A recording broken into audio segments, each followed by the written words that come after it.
हळद रुसली कुंकू हसले या मालिकेच्या आजच्या भागाचे अपडेट जाणून घेऊया आपल्या आजच्या या व्हिडिओमध्ये.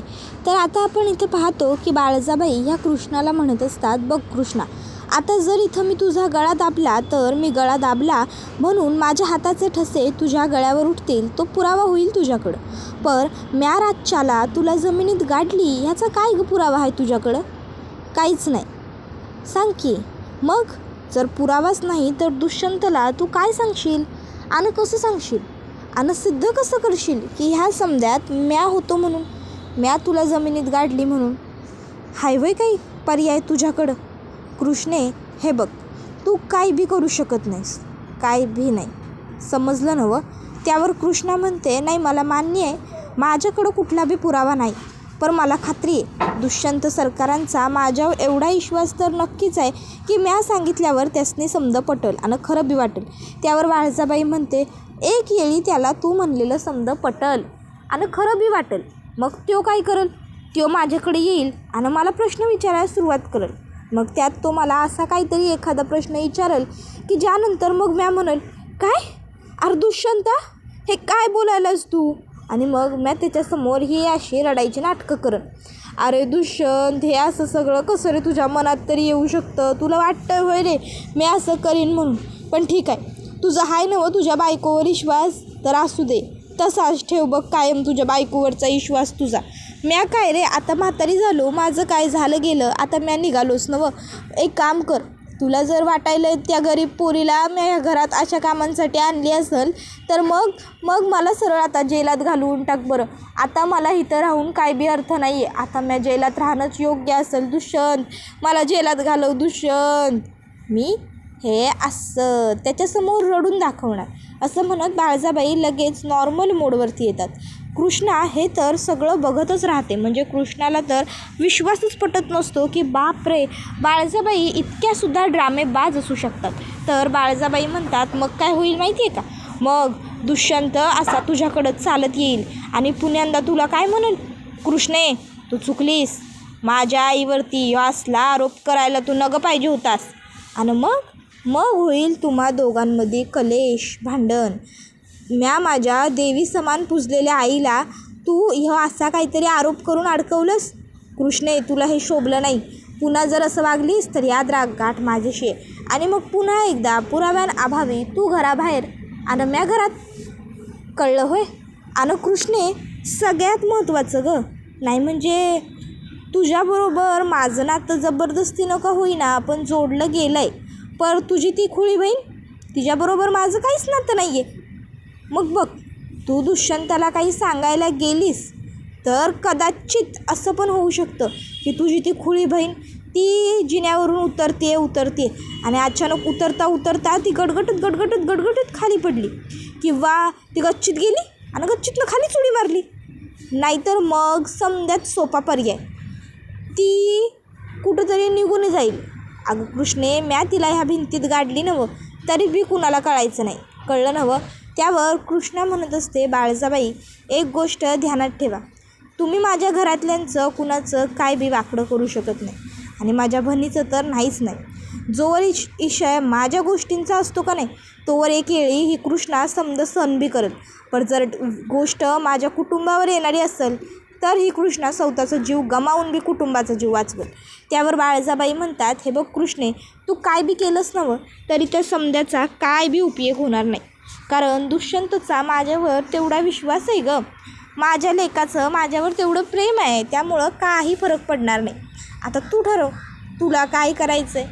तुला नातं वाचवायचं आहे की सत्य समोर आणून तुझंच नातं तुला संपवून घ्यायचं आहे? शेवटी बाई बघ, पर्याय तर तुझ्या हातात आहे, नाहीतर मग माझ्याकडं तुझी बहीण पण आहेच की पर्याय म्हणून. त्याबरोबर कृष्णा म्हणत असते, काय आहे ना बाळजाबाई, एक गोष्ट तुम्ही कायमस्वरूपी स्मरणात ठेवा, तुम्ही दुष्यंत सरकारांच्या आणि माझ्या विरोधात किती बी आणि काय बी करायचं ठरवलं ना तरी तुम्ही काय बी करू शकणार नाही. समजलं नवं? चालतंय, तुम्हासनी एवढा विश्वास आहे नवं? मग आता बघूया आता काय जिंकतं, ह्या ओठावर माया आणि पोटात ईश असलेल्या आईचं प्रेम की ह्या गावंढळ बायकोचं प्रेम? ते चालतंय का? त्यावर बाळजाबाई म्हणतात, बघू की बघू, पण एक गोष्ट ध्यानात ठेवा, तुझी ती आई नसून बी असलेली आई आणि ती भक्ती त्या बी राहतात गावात, नाही म्हणजे त्यांचं जर काही बरं वाईट झालं तर, म्हणून मी तुला सांगून ठेवायलो. कृष्णे, एक गोष्ट ध्यानात ठेव, तू माझं काही वाकडं करू शकत नाहीस. आता तू ठरव, तुला काय निर्णय घ्यायचा आहे तो. मी एक काम करतो, मी इथं बसतो, तू निवांतपैकी विचार कर. तुला जे काही करायचं असेल की नाही ते तू कर बघ, माझी काय बी हरकत नाही. आता मग मात्र कृष्णा ही म्हणत असते, बाळजाबाई, नाही बरोबर बोललास तुम्ही, माझ्याकडं आत्ता तुमच्या विरोधात काही बी पुरावा नाही आहे, पण याचा अर्थ तुम्ही असा समजू नका की मी हतबल आहे. नाही, कारण मला खात्री आहे दुष्यंत सरकार तुमच्या विरोधातला पुरावा स्वतःहून शोधणार आणि माझ्यासमोर आणणार, आणि मग बघा ते स्वतःच कशी तुम्हाला जन्माची अद्दल घडवतात ते. कळलं ना? दुष्यंत सरकारांनी येवाना शोधायला सुरुवात बी केली असेल, हे समजा कुणी केलं होतं ते. त्याबरोबर लगेचच आता इकडे बाळजाबाई ह्या कृष्णाकडे बघून हसतात, तर दुसरीकडे दुष्यंत हा विचारात मग्न असताना त्या ठिकाणी अढळराव येतात. आता अढळराव तिकडे येतात आणि दुष्यंतला म्हणतात, थोडं बोलायचं होतं. दुष्यंत गप्पपणे त्यांच्याकडे बघतो. अढळराव म्हणत असतात, हे बघ दुष्यंता, आज जे काही घडलं ते सगळं खरोखरच लई जादा भयानक होतं. नाही म्हणजे जर तू वेळेवर पोहोचला नसतास तर जाऊ दे, बोलू बी नाही. म्या काय म्हणालो आहे, तुझा कोणावर काही संशय आहे का? त्यावर दुष्यंत म्हणतो, जर संशय असता तर आता मी इथे नसतो ना. त्या मग पुढे अढळराव म्हणतात, पण मग असं कोण असेल बरं जो कृष्णाच्या मुळावर उठला आहे? त्याबरोबर मग आता अढळराव म्हणतात, विचार कर की दुष्यंता. तर इकडे बाळजाबाई कृष्णाला म्हणतात, कृष्णे, अगं तू माझं काय बी वाकडं नाही ग करू शकत. तू किती बी ठरवलंस, किती बी प्रयत्न केलेस तरी बी काहीच नाही. कळलं नवं? त्यावर कृष्णा म्हणते, बघू की येणारी वेळ बरोबर समज सांगेल. आणि बाळजाबाई, तुम्ही काहीतरी पुरावा मागं सोडलाच असेल. त्यावर बाळजा म्हणते, बाळजा खेळ खेळताना अगदी पूर्ण व्यवस्थित डोकं लावून खेळ खेळते, त्यामुळं माझ्या विरोधात कुठलाच पुरावा मागं सुटलेला नाही आहे. दुष्यंतच्या हाती काही लागणार नाही याची मी पुरेपूर काळजी घेईन. कृष्णा म्हणते, बाळजाबाई तुम्ही एक गोष्ट ध्यानात ठेवा, समज व्यवस्थित होणार आणि सगळं मला कळणार बी. तर दुष्यंत म्हणत असतो, या कृष्णाने या गावकऱ्यांसाठी आजपर्यंत किती काही केलं आहे. नाही, हिचंच लग्न माझ्याबरोबर व्हावं म्हणून हेच गावकरी एवढे जीवाच्या आकांताने अकांड तांडव करत होते, प्रयत्न करत होते, आणि आत्ता हेच गावकरी कृष्णाच्या जीवावर उठलेत. या सगळ्याला अर्थ तरी काय आहे? नाही, मला ना कळतच नाही आहे की या गावकऱ्यांचं नेमकं म्हणणं काय, यांना काय प्रॉब्लेम काय. त्याबरोबर अढळराव म्हणतात की हे बघ दुष्यंत, तू आता शांत राहा आणि शांतपणे विचार कर, अशी कोण व्यक्ती आहे जिच्या अस्तित्वाला ह्या कृष्णामुळं धक्का लागू शकतो, जिच्यामुळं कृष्णाला अडचण यावी असं तिला वाटू शकतं, जिच्या अस्तित्वाला कृष्णामुळं धक्का लागू शकतो, जिची अस्मिता कृष्णाच्या येण्यानं कमी होऊ शकते. त्यावर दुष्यंत म्हणतो, असं अख्ख्या गावात तरी आपल्या कोणी नाही आहे, म्हणूनच तर मला प्रश्न पडतोय ना की हे सगळं कुणी केलं. या गावातलंच ते कोणी आहे का कुठलं आहे हे मला कळत नाही आहे, कारण घरात तर. त्याबरोबर अढळरावांना खरं तर दुष्यंताला क्लू द्यायचा असतो की हे सगळं तुझ्या आईनेच घडवून आणलं आहे, पण दुष्यंताला मात्र या सगळ्या गोष्टी काहीही केल्या कळतच नसतात. तो गावात एवढंच करत असतो. त्याचा संशय हा बाळजाबाईंवर नसून गावातल्याच लोकांवरती असतो, त्यामुळे तो सतत गावातल्या लोकांबद्दलच बोलत असतो. तर इकडे अढळराव हे म्हणत असतात, तू व्यवस्थित विचार कर, विचारपूर्वक ठरव, मग बघ तुला बरोबर घावल की हे समज कुणी केलेलं असणार. तर इकडे बाळजाबाई ह्या कृष्णाला वॉर्निंग देत असतात, हे बघ कृष्णे, माझ्या विरोधात जाण्याचा विचार बी करू नकस आणि प्रयत्न तर त्याहून जादा करू नकस. नाही, कारण काय आहे, म्या बाळजा हाय बाळजा, आणि या बाळजाला जे हवं आजपर्यंत तिनं तेच केलं आहे. एक गोष्ट ध्यानात ठेव, जर माझ्या विरोधात गेलीस तर मुठभर जमिनीसाठी आणि ईदभर घरासाठी छपरासाठी तरसशील. त्यापेक्षा उगाच माझ्या नादी लागू नगस, समजलं नवं? मला जे हवं आहे ते म्या मिळवतोच, तुला तर ठाव आहेच. म्या जे ठरवतो ते म्या करतो, मग उगाच कशाला माझ्या वाटेच्या आड येतेस. लक्षात ठेव, तू माझं काय बी वाकडं करू शकत नाहीस, काहीच नाही आणि कधीच नाही. लक्षात आलं आहे नवं आम्हासनी काय म्हणायचं आहे ते? इतक्यात तिकडे दुष्यंत येतो आणि दुष्यंत बाळजाबाईंना म्हणतो, आई तू? तसं बाळजाबाई ह्या लगेचच घाबरतात. त्यांना वाटतं दुष्यंतने आपलं बोलणं ऐकलं आहे का काय.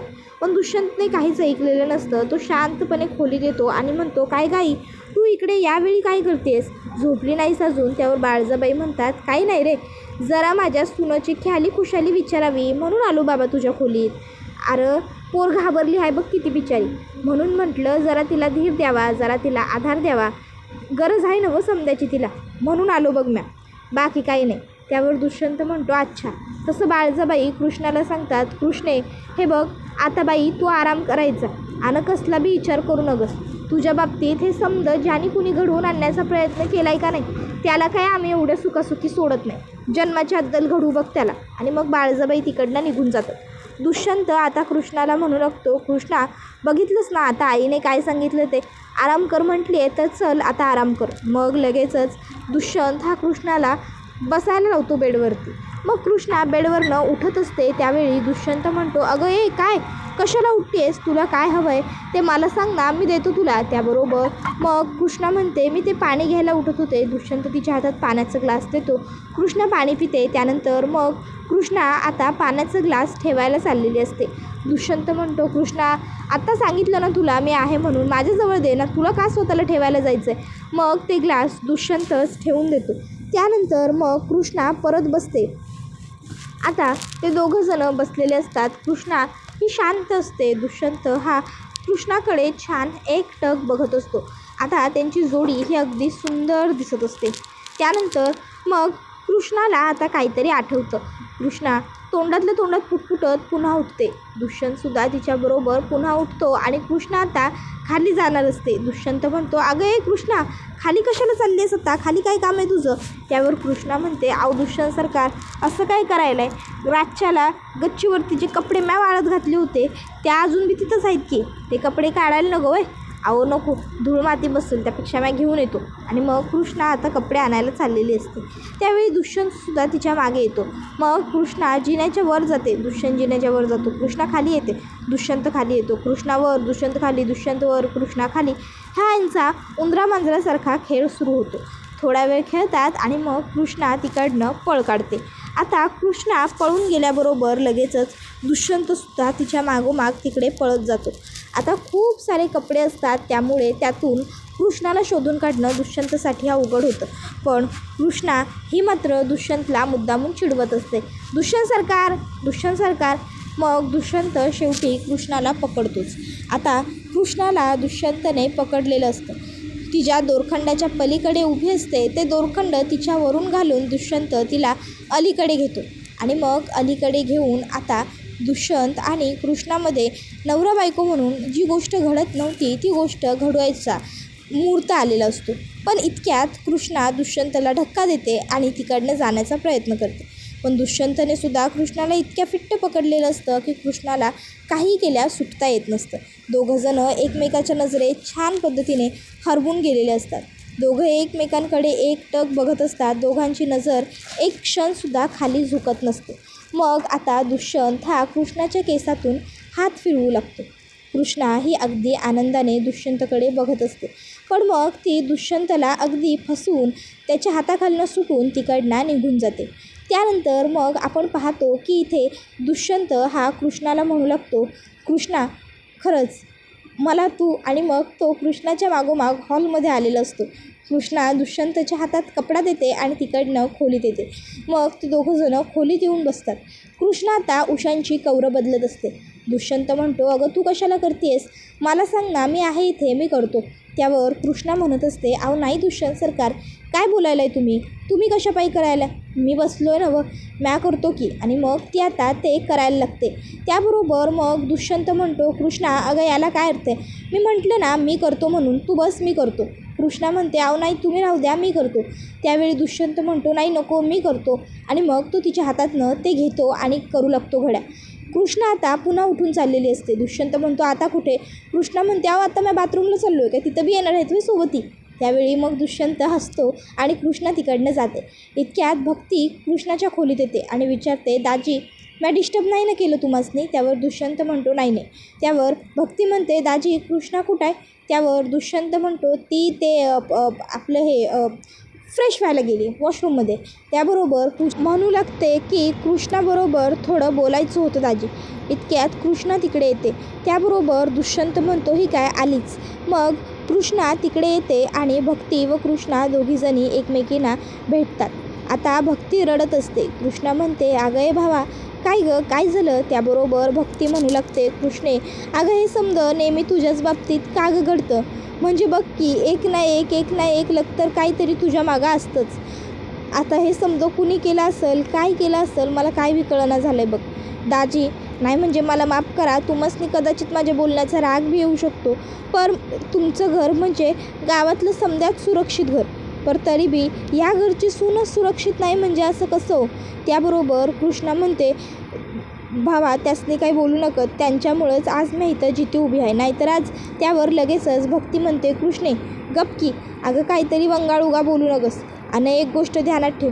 म्या का नाही आता नदी पलीकडच्या देवाला जाऊन साकडं घालतो.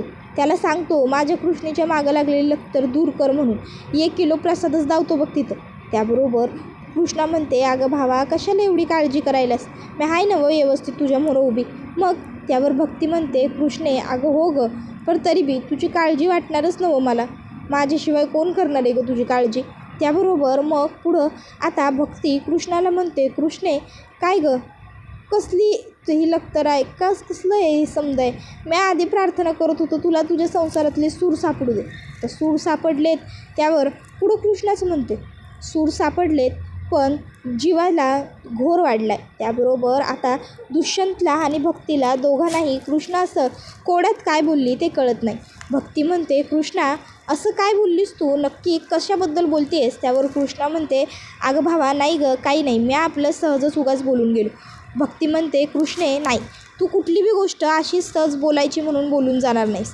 नक्कीच काहीतरी या बोलण्यामागं दडलेलं आहे. आता काय ते मला सांग काय झालं आहे कृष्णे तू असं कसं काय बोललीस. कृष्णा म्हणते नाही गं भावा काही नाही. कृष्णाला भक्ती म्हणू लागते तुला काय वाटतं मला कळत नाही होय तुला काय म्हणायचं आहे आणि काय नाही ते. हे बघ मला व्यवस्थित कळालं काय झालं सांग की मला. कृष्णा म्हणते अगं काही नाही भावा. त्यावर भक्ती म्हणते कृष्णे केव्हापासून गं तू माझ्यापासून गोष्टीला पोहायला लागल्यास. त्यावर मग आता कृष्णा दुष्यंतकडे नजर खुणावते आणि भक्तीला सांगते की काही नाही गं भावा समजा काही ठीक आहे तू उगाचच्या उगाच जादा काळजी करायला असतो. त्याबरोबर भक्ती म्हणते कृष्णे सांभाळून राहा आणि काळजी घे स्वतःची कळलं नवं. त्याबरोबर कृष्णाला बाळजाबाईंचे शब्द आठवतात तू काय बी करायचं ठरवलंस का नाही तरी काहीच फरक पडणार नाही. शेवटी दुष्यंत ह्याला खरं कधी कळणारच नाही. दुष्यंत ह्याला कायम हेच वाटत राहणार की त्याची आई चांगली आहे आणि तू त्याची बायको तू खोटं बोलायलास. कारण तुझ्याकडं पुरावा नाही. पुराव्याअभावी म्या कायम सुखी सुटणार आणि तू मात्र कायमच खोट्यात अडकणार. मग हे सगळं आठवून कृष्णाला वाईट वाटतं. कृष्णा लगेचच भक्तीला घट्ट मिठी मारते. त्याबरोबर भक्ती कृष्णाला म्हणू लागते कृष्णे कृष्णे काय गं काय झालं असं का करायलास कृष्णे. पण कृष्णा काही बोलत नाही. आता दुष्यंत हे सगळं बघत असतो आणि दुष्यंतला आता कृष्णावर शंका येते की कृष्णा खरोखर काहीतरी लपवते. नंतर दुष्यंत कृष्णाला त्या माणसांबद्दल विचारतो ज्यांनी तिला जमिनीत काढलं. मग कृष्णा सांगू लागते की दुष्यंत सरकार त्याच्यातल्या एकाचे डोळे निळे होते बघा निळे.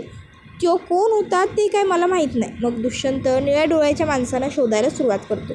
तर इकडे बाळजाबाई ह्या दुसऱ्या दिवशी दुष्यंत या गोष्टीबद्दल जेव्हा चर्चा करत असतो तेव्हा त्याला म्हणतात की अरे दुष्यंत तू या सर्व गोष्टींवर लक्ष देऊ नकोस. तू आता तुझ्या US ला जाण्याची काळजी कर तिकडचं काम बघ. त्यावर दुष्यंत म्हणतो की नाही आहे जोवर मी सगळं शोधून काढत नाही तोवर मी इकडनं कुठेही जाणार नाही आहे. त्यानंतर मग एक माणूस आता बंड्याबरोबर भांडत असतो रस्त्यामध्ये. इतक्यात दुष्यंत तिकडे पोहोचतो आणि तो निळ्या डोळ्यांचाच माणूस दुष्यंतला सापडतो. दुष्यंत आता त्या निळ्या डोळ्याच्या माणसाला कॉलरला पकडून घेऊन येतो आणि कृष्णाच्या पायात टाकत म्हणतो की आई हाच आहे तो ज्याने कृष्णाला किडनॅप केलं होतं आणि हे सगळं त्याने कुणाच्या सांगण्यावरून केलं होतं ते सुद्धा त्याने कबूल केलं आहे. त्याबरोबर आता हा व्हिडिओ इथेच संपतो. व्हिडिओ आवडला असेल तर व्हिडिओला लाईक करा. चॅनलवर नवीन असाल तर चॅनलला सबस्क्राईब करा आणि बेल आयकॉन आठवणीने प्रेस करा जेणेकरून तुम्हाला पुढच्या प्रत्येक व्हिडिओचं नोटिफिकेशन मिळत जाईल आणि सर्व व्हिडिओंचा आनंद हा अगदी उत्तम पद्धतीने घेता येईल. चला तर मग प्रेक्षकांनो, आजच्या पुरतं इथेच थांबूया. पुढचा व्हिडिओ येईपर्यंत या व्हिडिओचा छान पद्धतीने आनंद घेत राहा. टाटा, बाय बाय, धन्यवाद. Take care all of you.